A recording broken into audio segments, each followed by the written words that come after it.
Good afternoon. This is Critical Talk with Professor Abdul Khabeer, and I have the honor of interrogating, learning from, questioning, sharing with Dr. Suad Abdul Khabeer.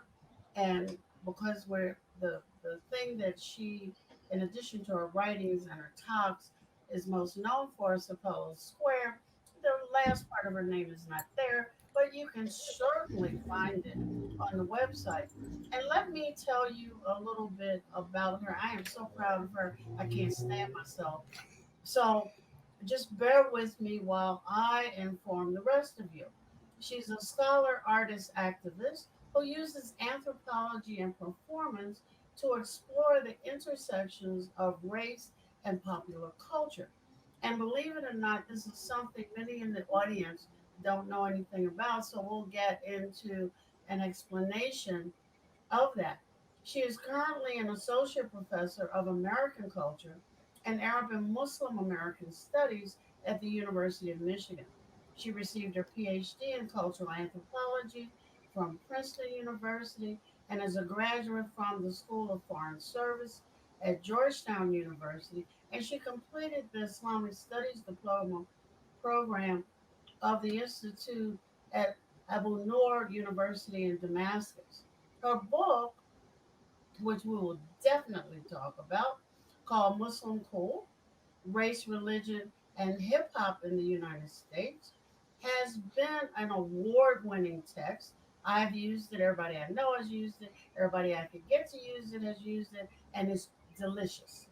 It's an ethnography on Islam and hip hop that examines how interesting ideas of Muslimness and Blackness challenge and reproduce the meanings of race in the U.S. This woman has done a lot in her short academic career, and which just gives us a little bit of a presage as to what is to come.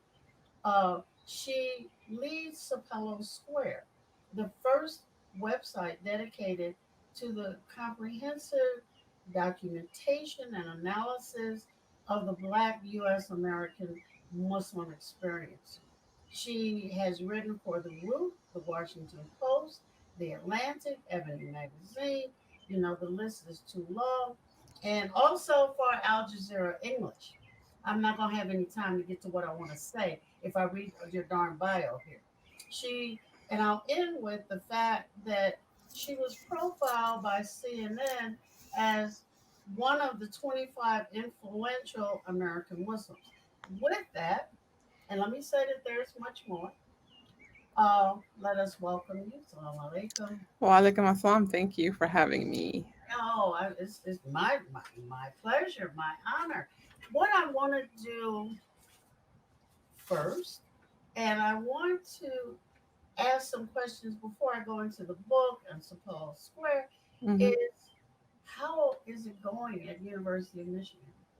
Yeah, so I'm currently, like you said, an associate professor at University of Michigan. I started my sort of tenure track professor career at Purdue University in Indiana. And then I left Purdue when I was getting tenure. I got tenure and I moved to the University of Michigan, where I joined the American Culture Department and after I became a director of this program, Arab and Muslim American Studies, which is like one of three in the world that does that.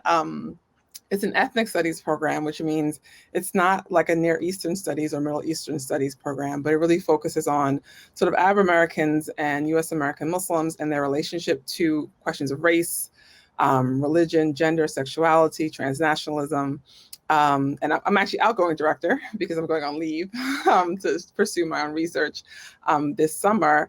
And so, yeah, it's been a good transition, I think. From I'm still in the Midwest, and I'm from Brooklyn, so that's always Always right.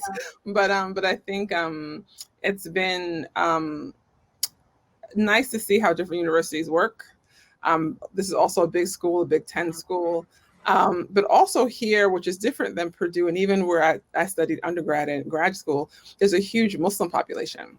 So there are a lot of actually, like, I've had classes with like mostly Muslim students in it, which is that's a first in the academy. Yeah. And so that's also been an interesting experience and a different way teaching the same material but having different populations, right, who are engaging it with the different ways. So it's been How all do right. students respond to the fact that you're obviously black and female?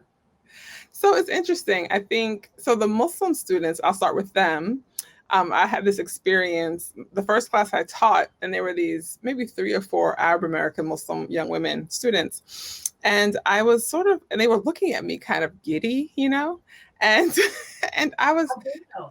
and at first I was kind of confused. So I was like, "What are they doing?" Uh, Particularly because I'm not an Arab American woman, right? So, I mean, I can imagine sense of affinity. But one of my friends said was like, "Well, when did you have a Muslim professor, in college?" It's like, "Oh yeah, right." So I think for some of them, there's been that, and I think people have been excited.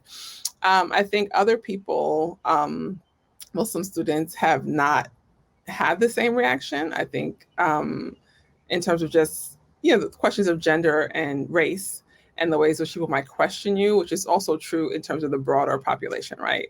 In particular, particularly in terms of white students, this idea that being a black woman, a black Muslim woman, and folks, haven't been taught even subconsciously, right, that you're not an authority figure, and so that being a place and when people want to challenge you. I had this one experience where I teach hip hop as well, and I had a student in a hip hop class who really was sort of challenging me on, well, actually, what he would do all the time is ask me if I knew something, like, do you know about this? Do you know about that?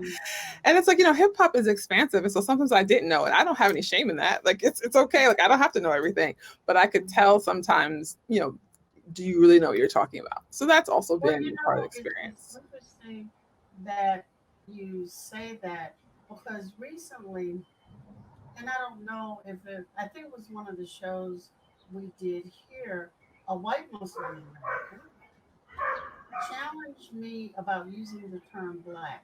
Oh, I took this one course in African American studies, and you're all African American. I said, oh, name me, please, name me.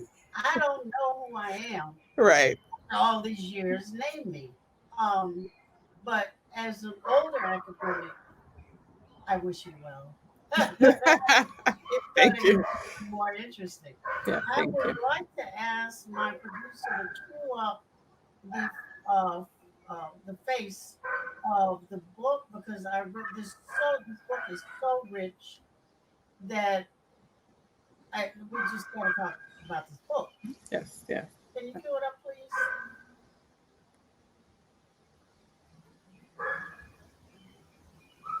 Who's got a dog? Oh, someone. I'm on a porch. It was. Ah, okay. You can hear that. I didn't because it's usually super quiet around here. So I was like, oh, this will be okay. Ah, Yeah, yeah, yeah.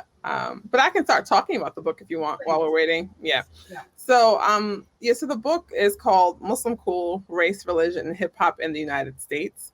Mhm. It's based on research I did over 10 years of research that I did Large. looking at how Muslims in the United States sort of engage hip hop music and culture. And it's something that I did or I was interested in because I'm really interested in the ways in which ideas of Black identity and Muslim identity intersect in the United States and what that teaches us about how race works in the US and how race and Blackness work in the US. I'm an anthropologist. And so my main sort of method, right, of work is field work, ethnographic research, where you basically spend a lot of time with the people to learn from them. I spent most of my time in Chicago, Illinois, but I also did some research in the Bay Area in California and also in the UK. Um, and I think one of the main things that the book argues is that when young Muslims are engaging hip hop music, because hip hop music is in many ways a protest music. I mean, it's diverse and it has lots of different things that it does, but one of the things that's kind of fundamental to hip hop is a sort of resistance, right, to sort of dominant culture. And that's something that hip hop gets from Muslims, actually, right? One of the things I argue is that the fundamental contribution that Black Muslims gave hip hop is this concept of knowledge of self. So that's one of the things. And then the other thing is that, because hip hop is resistant, you find young Muslims of a variety of racial, ethnic backgrounds also using hip hop, right, to resist, to challenge anti-Blackness as we see it in Muslim communities. But at the same time, because of the ways in which Blackness can be used to both challenge anti-Blackness and reproduce it, then that's also something that's happening when Muslims are using hip hop. Okay. I think I want to go back to, Mm-hmm. the term intersectionality, which is very much, even though it's lived every day, it's still very much an academic term. Mm-hmm. So unpack that for us. Right. So you defined it. Right. Okay. Right. Well, I actually didn't. I didn't use the term intersectionality. So I use in The what I just intersection of. intersection exactly. So what I'm thinking about is how, for example, when a person is Black and Muslim, like that's one intersection, right? And Mhm. what happens when a person is Black and Muslim? So, for example, if not if because in U.S. society, right, there are these ideas of anti-Blackness in which being Black is seen as socially like downwardly mobile, right? Is seen as hypersexual, as seen as hyper violent, right? These are these ideas that exist whether you're Muslim or not. When you Right. enter into Muslim communities, however, right, then how do these ideas take shape? So one of the things that I talk about in the book, for example, is I talk about the policing of Blackness through Black music. So I talk about how, for example, at a conference, I went to an ISNA conference when I was doing my research for Islamic Society North America, and there was this crew of Muslims and non-Muslims who performed at. They were invited. They signed up to perform, and there was a DJ, and it was some b-boys, some dancers, and an MC. The song was about God, right? The DJ was spinning and cutting songs about God in different languages, English, Qawwali, all types of stuff, right? So it was like what we would call a nasheed, right? This idea. But at the conference, the people who organized the event shut them down because they were like, "Oh, you can't." He's like, "You can't scratch Allah's name like on a turntable," which in fact the DJ actually did not do, right? That literally he did not do that. But there was this policing of it, right? There was this idea that, well, this is not what we're used to. This is something Black about this thing, right? And when I talked to the DJ about it, it was like I joked with him. It was haram upon haram upon haram, right? It was like I you mean, know, but so now he was God, huh?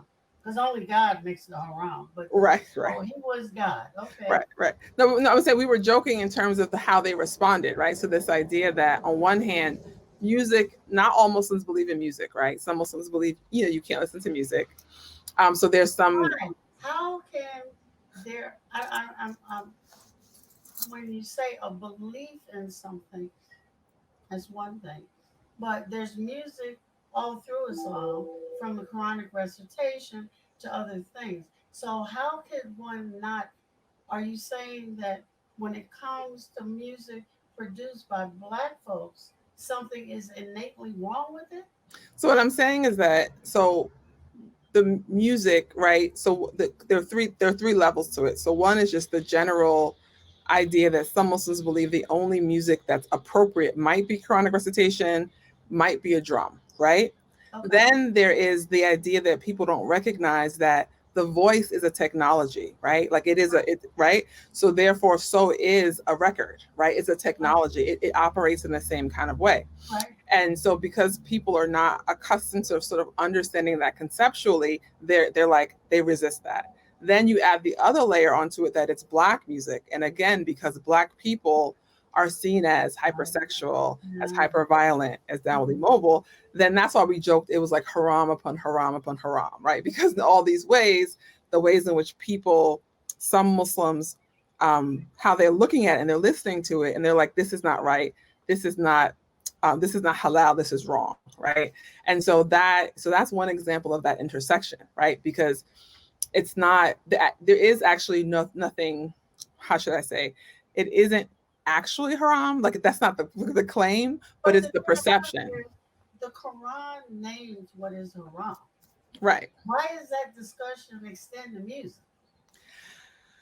That's a good question. And I think that for me, the way that I understand it in terms of my work and my research, it extends to music in so much as that um, for Muslims in this country, for many Muslims in this country, people are trying to assert themselves, trying to assert a Muslim identity, and trying to own it, right? And trying to own it in ways that they're comfortable with. And I think that, and I'm speaking specifically, well, actually, it's not only just South Asian and Middle Eastern Muslims, because one of the things I also talk about in the book is the kind of self-policing that Black Muslims will do themselves. Yep. So, so this same kind of ideology that kind of makes Blackness sort of already and always un-Islamic um, is. But where do you think that comes from? It's not organically in Black America. So what is influencing now is this a clash of if I'm in this faith community, Mhm, there's all of these no-nos now. mhm. I think it comes from a couple things. I think it comes from ideas of anti-Blackness that are outside of the US, right? So the ways in which, for example, sort of Blackness and be in servitude or sutured together, right? And like sort of like, sort of like in the Middle East. So the idea that people call Black people abid, which means slave, right? So these ideas that there's something, these negative associations with Blackness that are not even US based, but they exist right outside the United States, part of sort of global white supremacy. Then, of course, the ideas of anti-Blackness that emerge here. So these things kind of converge in a way, and the aspirations toward whiteness as well, right? And so this idea of, you know, being in this country and wanting to be successful, wanting to have the American dream, wanting to be seen in a certain way. Music, Huh? they appropriate the hell out of Black music. Right. But what are we saying here? right. But I think you're right that white folks do appropriate Black music. But I think that it's one thing when white people appropriate Black music, it's appropriation in the sense that they can change the meaning and what it means, right? Mm-hmm. I think for the Arab and the South Asian and for some Black folks, there's they don't they're and I think quite rightly that they can't change the meaning, right? So they're concerned about the association. So white folks do it's okay because they're white, right? And they can do a lot of stuff. But if I do it, will I be associated with that? In the book where you talk about young immigrant Muslims trying to appropriate and dress in.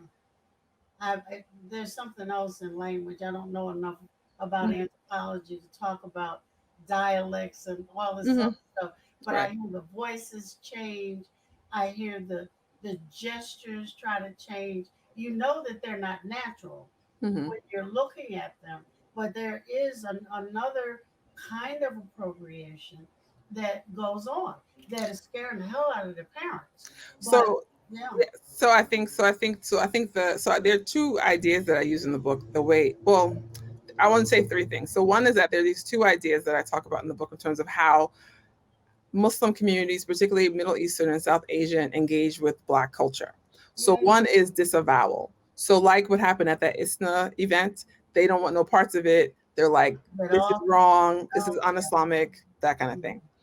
Then there is what I call instrumentalization. This idea that, well, let's use this culture, right, as a way to do something. So I actually think instrumentalization is what had them allow them to do the performance in the first place. So the idea that Black stuff is cool, we want to, we want our youth to show up. Let's do this kind of thing, right? But when people show up, we're going to police them and make sure they do it in a certain way.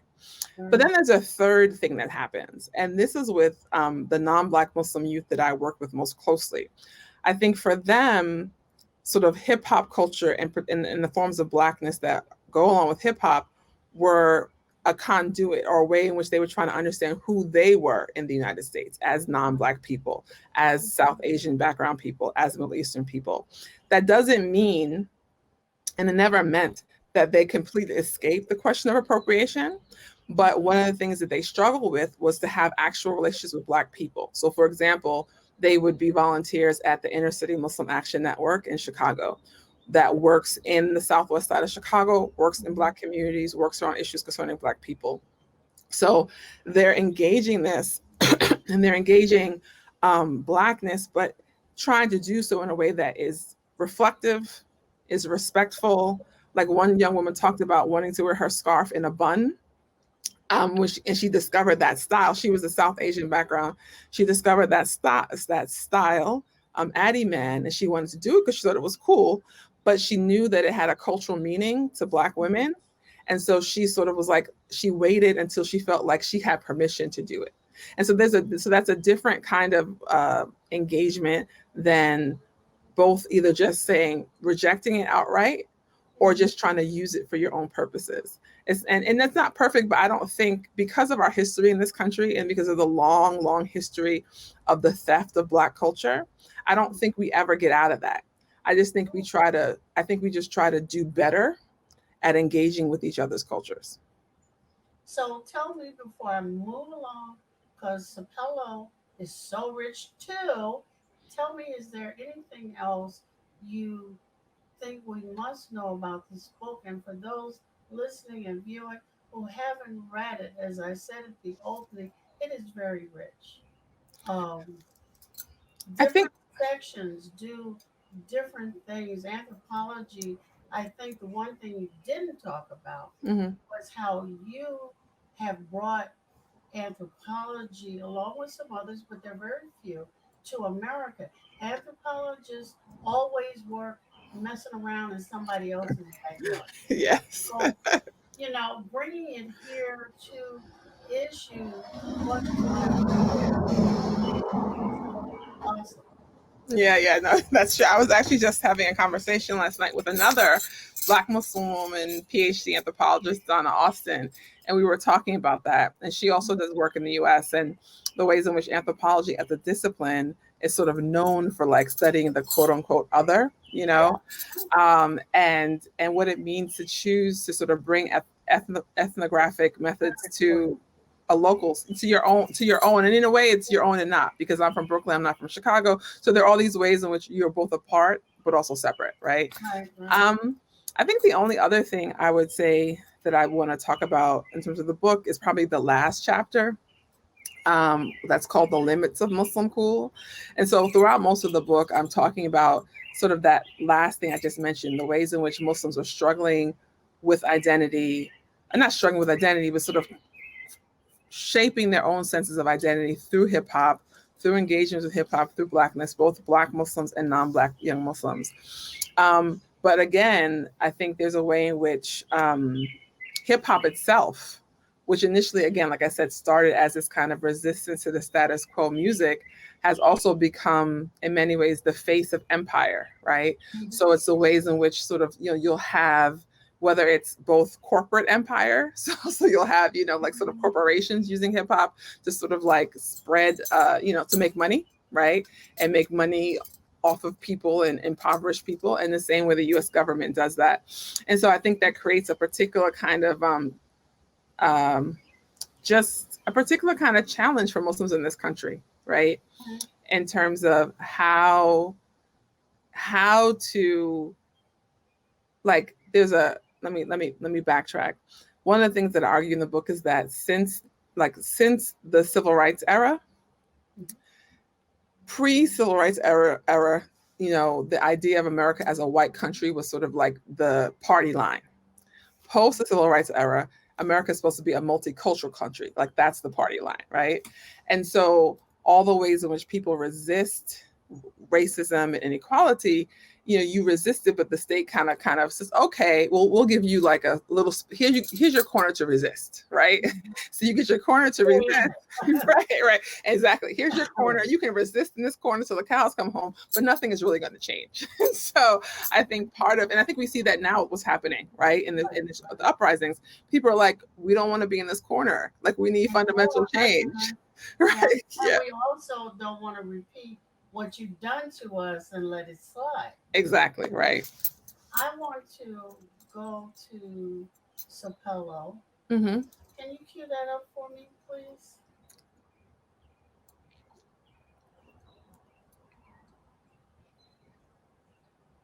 I hate that background. Make the picture bigger. Black Muslims teach us how to live and lead with dignity and grace and joy and style in the face of all kinds of oppression.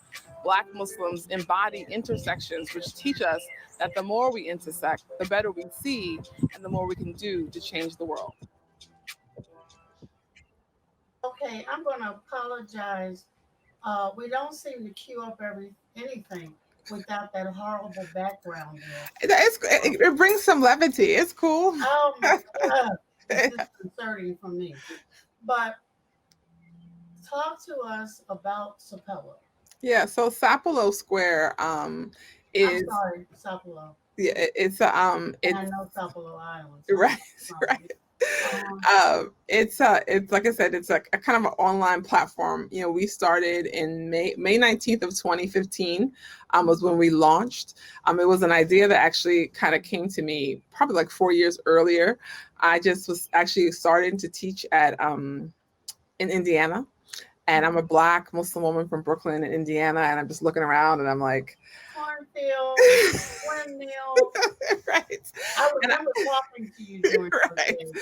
And so, and I thought to myself, if I could just see people, even online, that looked like me, it would just be so much, it would just make this easier. And that kind of was the kind of first kernel of Sapelo. It's not 2019. When was it launched? 2015. Okay. 2015, May 19, Okay, we can 2015. make a correction there. Okay. And so and then I just reached out to a bunch of smart Black Muslim people I knew, and I was like, hey, let's try to put this together. And so we did. And one of the things that we try to do with Sapelo is, I think I like to say, one of the, I like to say Black Muslims are like Black Muslims in the US are a small but powerful community, right? We gave the world Muhammad Ali and Malcolm X, And so I think that there's something important, right, about this community and what they have to say. And I think the reality is, unfortunately, particularly since 9/11, when people talk about Muslims, they don't talk about Black Muslims, right? And they don't talk about their impact. They don't pay attention to sort of what you learn from people who live at that intersection, right? And so one of the things that we decided to do was, because there's different ways you can handle that, right? One way you can handle that is, what people should do. You should sort of, petition the like major papers and the major media, to be more representative. You should do that. But I think Black Muslims have a kind of ethos of a do for self, right? And so for me, it's like, let's just do it ourselves. Like, we don't need anybody to sort of tell our stories. We can tell it for ourselves. And so Sapelo, that's what we try to do. The name, as you mentioned, we took the name, the Sapelo Park comes from the Sapelo Island where Bilali Muhammad, who was an enslaved African Muslim, lived with his family. And there are all these records of the ways in which they... Where is it? Say where it is. Off the coast of Georgia. And there are records of how they tried to maintain, right, their religious practice.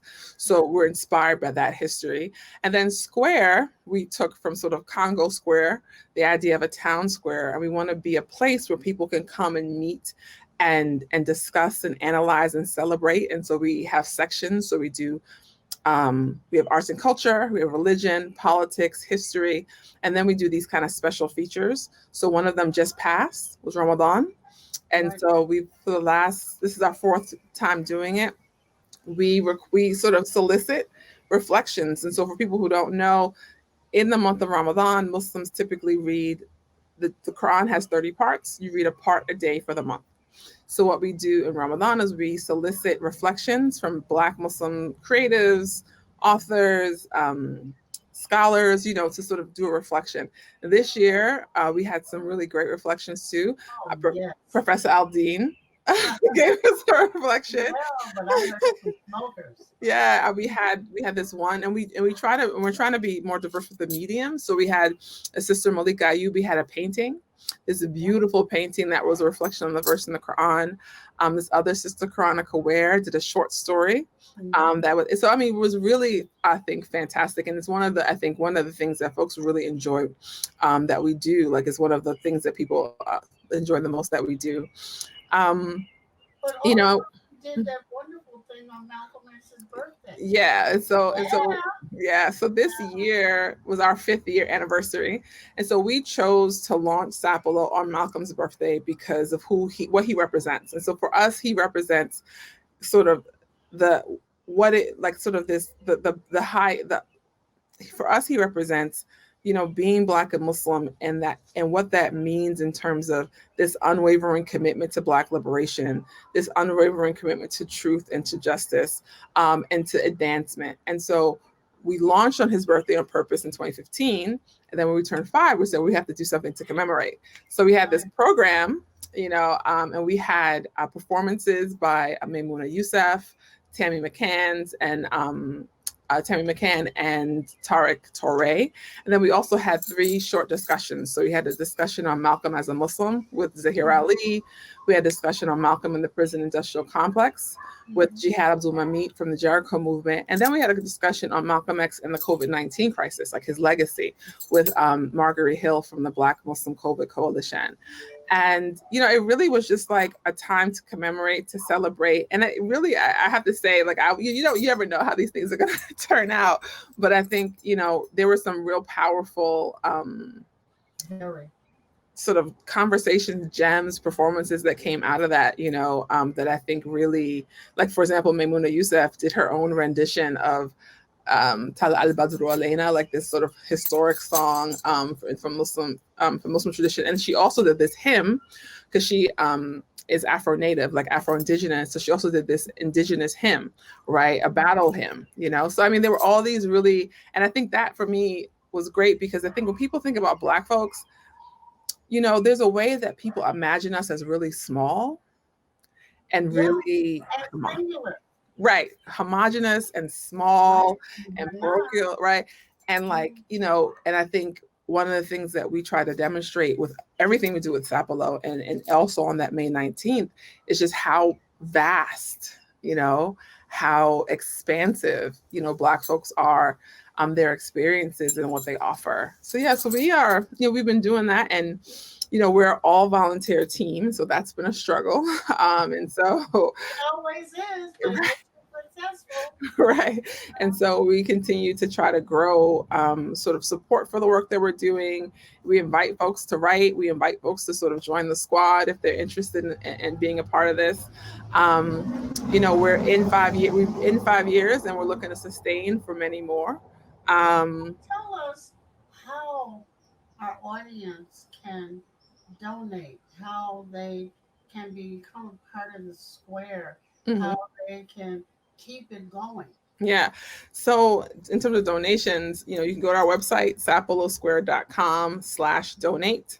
And there's a way to become both a one-time donation, or which is even better if to become a monthly donor, right? So that you can sort of continuously support the work. We also have on their way a join the squad is an option. And so, for example, some of the things that we're looking for is folks who might be interested in being editors for us. So when we get submissions, you help us sort of review the submissions, prepare the submissions. We're looking for folks who might want to help us with photography, and like kind of the media part of it, social media. So there's lots of different, on the website, it has a sort of the list of the different roles that are there. We have people who we even have an admin coordinator who's great. And it's just like, because even like, so there's like the front face of Sapelo, right? And then there's all the stuff that goes into like behind. right. And so, you know, I think, you know, helping us doing that. And one of the things that I'm actually excited, and I'll share this here, is that we've had people say to us that they would like to translate some of our work into Arabic, into French, into Spanish. So I'm looking forward to that, which will, because we already have an international audience, but one of the, of course, the downsides is that it's English only. And so, but I think the ideas that we have and the things that are there, you know, definitely should be to broader audiences. Yeah. And so we've just gotten some people say, hey, if you want, I can translate something. So I'm looking forward to getting, Well, you know, some of them are listening because we're streaming, and some of the stream is being picked up by ex-students of mine and others in Turkey who are living in the UK. And so that's one of the advantages to letting them know you may not be Black, but here's something you can support because you understand its rationale. I would encourage those viewing and listening, please go to the website. It is so full of stuff. I mean, you can spend a good, if you really look, a couple hours, because there's stuff to listen to, there's stuff to watch.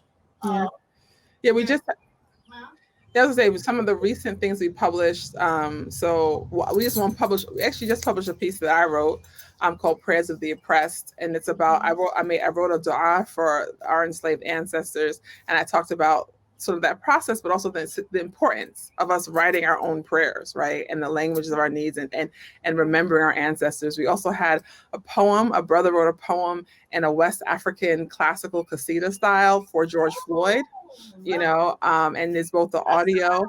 I saw that. I didn't get a chance to listen or read, but Yeah, I yeah, saw that and I said, yeah, wow. yeah. So we've had, so we're really trying to, I think one of the things that we try to do with our content too is to sort of maybe like elevate the conversation, so there are lots of things to talk about, but we want people to sort of be provoked, like when they read something or they watch something, and provoked to think, and then provoked to act, right? So how, after you got this new information, can you do something new and different in the world? And so that's what we're hoping happens.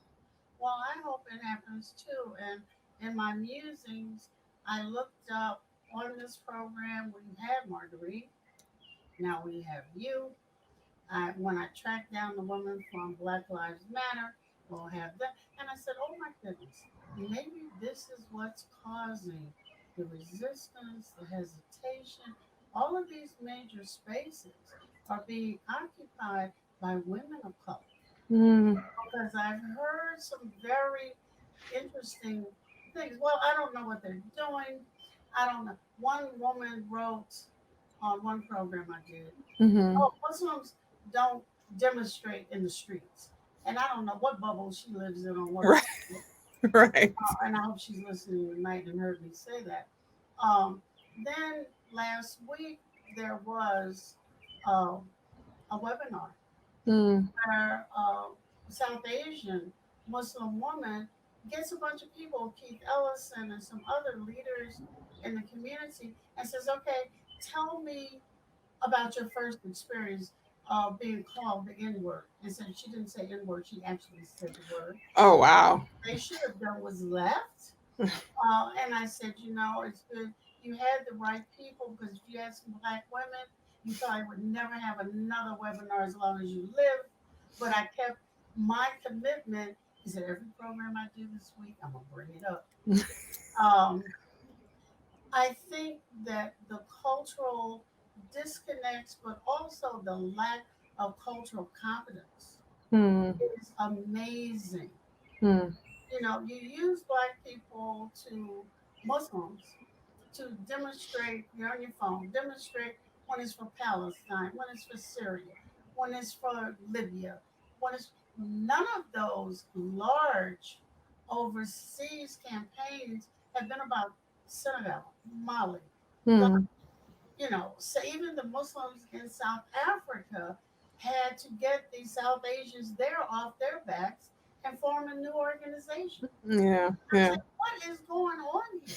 And somebody had the audacity to talk to me today about a Puma, and I didn't want to hang up on him because I like him. But I'm saying, really, why is it everybody? Africa, that continent is kind of large, got a lot of Muslims. And Mm. the only ones you can touch are the ones up north. You can't touch all the west. Right. Right. Right. Right. Real special. But leave my angst, and I want to talk about your upcoming research agenda. Yeah. So like I said, I'm very excited. I'll be on leave from Are you coming teaching. to visit me? Yes. Well, once we can travel, right? Oh, I get you. So I haven't, my new project is called Umi's Archive. It's a multimedia project. Only Um, like Umi, like mother, UMI. Yes. mother. Umi. Okay, Yeah, right. Yeah. got it. So, because Umi is what I call, Umi is how I refer to my mother. Yeah. And so the archive, so Umi's archive is a multimedia project that is built around my mother's life. So my mother was born Audrey Weeks in 1950, and she passed away as Amina Amatul Haq in 2017. And she lived a remarkable life, but it wasn't a singular one. And so what I'm really interested in is sort of understanding better her life and the networks that she was a part of to better understand the Black experience. Um, there are all these themes that kind of come out of her life. So there's the question of obviously religion and spirituality, because she became a Muslim and she wasn't born a Muslim. She was born into a Christian family. But there's also the theme of the Black middle class, because she grew up in 1950s, 1960s New York, and she grew up as kind of in a working class, like a middle class, I would say lower middle class family. And there's a lot of in the interest, I'm interested in that because what Queens was, she grew up in Queens, New York. So what Queens was then versus what Queens is now, and who the Black middle class is.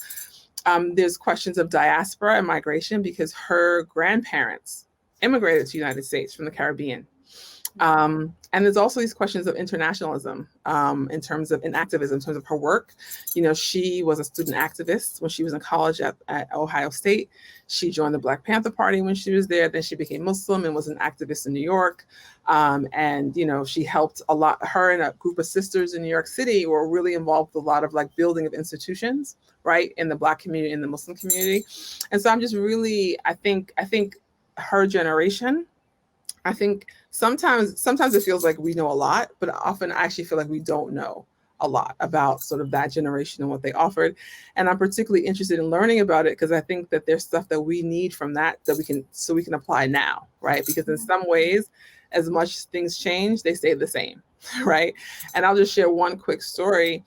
I had interviewed my mother, I was with her in the car driving, and she just started telling the story. And so I was like, wait, stop, hold the phone. I pulled out my phone and I started recording it. And so she started telling me the story of this young Black boy named Clifford Glover, who was killed by the New York City police in Queens. He was walking to work with his father. They said he was a man. He was 8 years old. And I asked her, and this was like in 1973. And so I asked her, well, what did y'all do? She's like, well, we rioted in the streets, right? She's like, and then she said we had an economic boycott because the local chamber of commerce in Jamaica, Queens, so basically supported the police because the police supported their businesses. And then she went on to describe how at the same period, she was a part of a huge protest in DC on African Liberation Day. And I went back to her audio because this is right after George Floyd was killed. Right. And I was trying to process it. And one of the things, George Floyd was killed on African Liberation Day, like May 25th, African Liberation Day. And it's never said. I mean, my God. I mean, Dave Chappelle said, I was born at this time. That's the closest we've gotten. Right. And so this idea, and I was just thinking about it, right, in terms of how things change, how they're saying, right? He was killed and people are rioting, right? I'm not rioting. People are resisting. There's uprising. Like there's all this kind of movement that's happening. And so I was thinking about sort of like what her experience was in relation to what we're dealing with now, and what's the same and what's changed, and how can we build on that to sort of move things even further, So those are the kinds of things that I've been thinking about. Also, one other thing that I found in the archive was a letter that she had written to a friend that she never sent. And in the letter, she was in college, and in the letter, Dick Gregory visited her campus, and she describes his visit. And I should just say, Dick Gregory was hilarious in the third person 40 years after the fact. When I was reading her description, I was dying. But I wanted to find, I was like, oh, well, let me look for like a newspaper clipping or something, right, that talks about his visit. I wasn't able to find a newspaper clipping.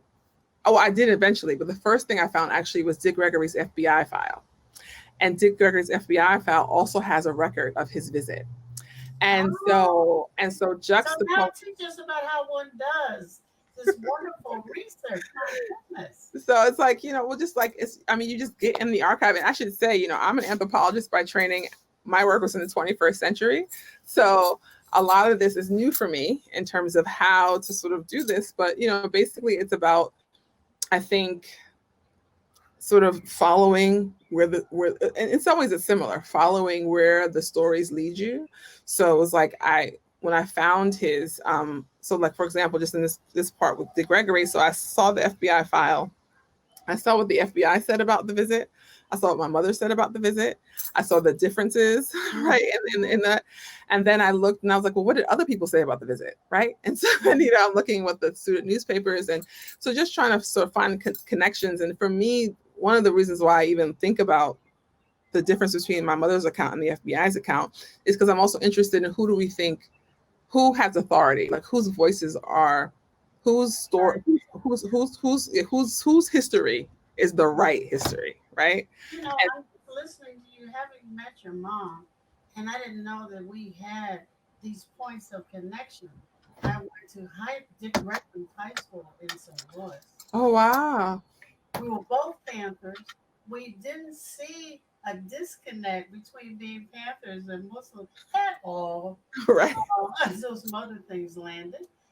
And I just remember meeting her in this beautiful smile, which you have inherited. Thank you. And now I know why. Right, right, yeah, yeah. I think what you're teaching us that is so wonderful, especially the younger people online, is how one goes about doing research, where one has to go, Yeah. whether it's your mom or someone else. But Mm-hmm. with your mom, it's even harder because then you remember all the conversations you didn't have. Yes. And Right. now that you're full blown associate professor, oh my God, and I missed this opportunity and I missed Mm-hmm. that opportunity and I got to dig and I hope they didn't throw that away. Who has it? But it's FBI files, it's photographs, it's people's memories, it's comparing documents Mm-hmm. and deciding what's authoritative. Yeah, yeah, yeah. It Oh, this definitely. is exciting. No, it's quite exciting. It's a little overwhelming too, just because they're so Yeah. But it's because a they're tribute in the best way. yes, yes, I think so. And I think and it's just and I think it's about yeah, like in the connections and the people. And in that same letter that I found of her, she also talked about Kathleen Cleaver's visit to her campus. And I had the opportunity to meet Kathleen Cleaver at a conference, and it's just weird how like so now my mother is a part of Kathleen Cleaver's archive, and Kathleen Cleaver is part of her archive, right? And the Uh-huh. ways in which we're also connected, I think that really shines out as well. Yeah. It's amazing how those of us who are older, and you're probably one of the few young people who are writing about any of us. Mm. You know what I mean? I mean, when I got to Temple, I remember hanging out with Sonia Sanchez, and we're both from. Do you remember when we used to hang out with Amiri Baraka, and we're laughing and we're jumping on this dude who thinks he's going to run an African American Studies program without us? It was all of these wonderful things, and nobody writes about us. Right. But you know who else does some of this? I think is important. It's Sylvia Chan Malik's work, I know right? I talk to Yeah. her every Yeah. Monday. Yeah. And Yeah. I Yeah. think that maybe I'll encourage you to add on an additional project when you finish this project. But I think in the way you're going about it, and for the young people listening, Dr. Swat is accessible. She doesn't put up with a lot of crap, but she is accessible if you have a bona fide proposal. Hmm. You know, she does want to hear you. Yeah. I want to hear about your grief and who you should have married and didn't marry. None of that stuff. But we've got to learn to write, and I think Sapelo and Muslim art have shown us where we can. What's that? Weren't you and Muslim art going to have this conference? No. So I think so. If you are you talking about Black Muslim Psychology Conference? Is that the I don't know conference? what it was, John. So so You I, I- so, that's not that's actually neither Muslim Arc or Sapelo. It's another great Black Muslim run organization, Muslim Wellness Foundation. And so Muslim Wellness Foundation has had a conference for the past 5 or 6 years called the Black Muslim Psychology Conference, which has been this really powerful space where Black Muslims are kind of coming together to kind of really dig deep right, into sort of the questions of mental health, the questions of relationships and family, the questions of future and envisioning. So that's been a really great space that I Well, have I just participated in. learned about that space. For some reason, I'm disconnected, unconnected. Maybe I was too busy retiring, but whatever it Probably, was, whatever it probably. was, I was so excited when I first heard. And there's a Muslim mental health conference coming. If you would send me some of those names, I I will. would make sure they're included. Yes, I will Because it definitely. was the same thing that happened with the spiritual abuse conference. Yeah. African Americans weren't invited, and we've had some conversations. It's not that the spiritual abuse only happens in immigrant communities; Hmm. it happens everywhere. Yeah. Yeah. Yeah, Unfortunately. Yeah. yeah. Okay. Last but not least, what do you want to tell us we should know, such as future collaborations? Where you think we go next? Because if we don't hurry up and strategize, these people out here, they're strategizing. They are Mm, not going to let us do what we're doing. And yeah. no, history tells us they will kill us dead, burn our houses to the ground, etc., etc. Right. Yeah. I mean, I think, what do I want to say? So I end my book with this phrase. It's a combination of a phrase from Asada Shakur, Mhm. who's the activist in exile in Cuba, and a phrase from Kendrick Lamar, who is a young award-winning, Pulitzer Prize-winning, actually, right, hip hop Would artist. you believe I got him on my music stuff? Very good, very good. And the phrase that I end the book with is, "We have nothing to lose but our chains. We're gonna be all right." And I think what I would leave people with is that, you know, what we're experiencing now, as you mentioned, is not new in the sense that it has happened before. Mhm. It's new in the sense that we are all living through it in this moment. And I think that ultimately, because, and I think Bob Marley says, right, because we are on the right side, right, we will win. We are Yeah. going to be all right. But in the meantime, right, I think that what we have to do is to sort of free ourselves from the kinds of things that prevent us from working together, Yeah. prevent us from providing for each other, for caring for each other. That I was talking last night. I think it was Donna Austin who said this. The problem sometimes is that freedom for people isn't. Some people's freedom is like, oh, now I'm the one in power. That's what freedom means, as opposed to like, That's you so know, true. like, as opposed to like, yeah, she said a word last night, right? As opposed to freedom being really about all of us being free, right? And so I think the ways in which we don't support each other because whether it's because of race, whether it's because of gender, whether because of class, sexuality, religion, like all these ways in which, we find ways to see our distinctions as barriers as opposed to possibilities for connection.